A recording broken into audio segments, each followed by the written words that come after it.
Hi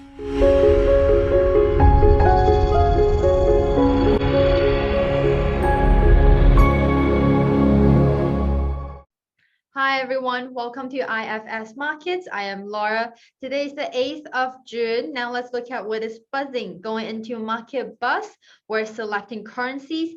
And the currency I want to talk about today is the USD and Swiss. We can see for the past 24 hours, there are 9 odd articles towards it. Going into the sentiment analysis, we can see people are feeling neutral and the subjectivity is 28%, which means are very rational. Going into the trend analysis, we can see the professionals at Trading Central are saying that it may fall by 1.79%.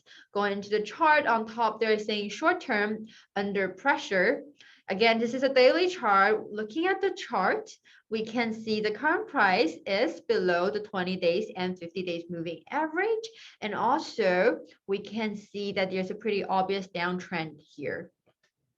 In the comment section, they're saying a break below 0.8920 will trigger a drop towards 0.8830, which means that if it hits the first profit, then it will trigger a further downtrend and it may hit the second profit. Below, it's a series of support and resistance. Hope you like today's video. A news that I want to mention here is that today, Eurostat is releasing its GDP data. So it might be a news that you want to pay attention, especially if you're trading with Euro today. Meanwhile, have a happy trading day, and I'll see you tomorrow. Bye.